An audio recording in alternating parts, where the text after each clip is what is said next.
Chers amis, bonjour. Je vais aujourd'hui vous parler d'une grande figure pour les Provençaux, Sainte Marie-Madeleine, car comme vous le savez, elle a fini ses jours à la grotte de la Sainte-Baume, qui est tout près de Toulon.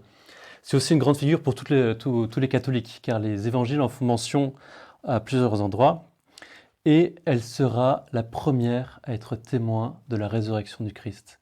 Mais elle va être témoin de la résurrection du Christ d'une manière un peu particulière, comme nous le verrons.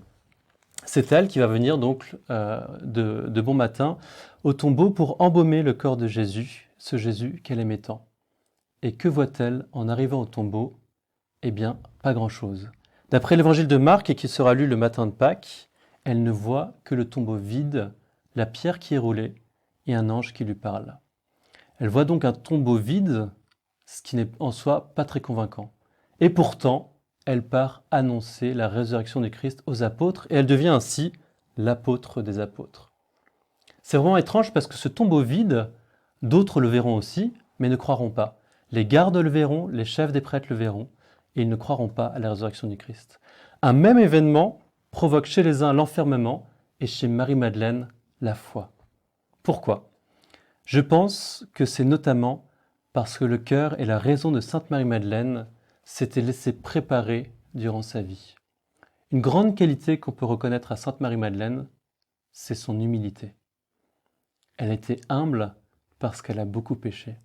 Marie-Madeleine a fait l'expérience de ses limites et de son péché, et elle en a demandé pardon au Christ, qui lui a pardonné. Elle était transformée par ce pardon. Par son péché, elle a fait l'expérience de la mort spirituelle et du fait que le pardon du Christ redonne la vie.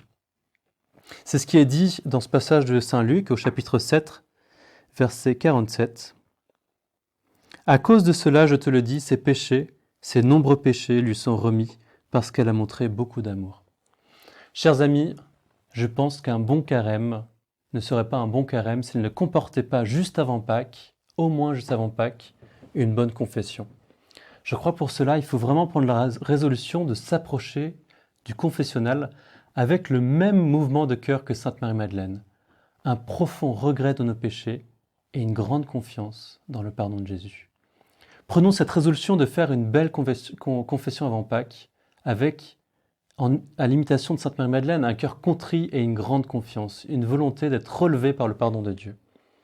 Je pense que du coup, nous pouvons demander cette grâce à Sainte Marie-Madeleine, à son intercession. Et il faut aussi que nous ayons à cœur de prier pour que davantage de nos contemporains qui en ont tant besoin puissent avoir le courage de faire de même, d'aller confesser tous leurs péchés. Et qu'ils le fassent de même avec une grande confiance, comme Marie-Madeleine s'avançait vers Jésus.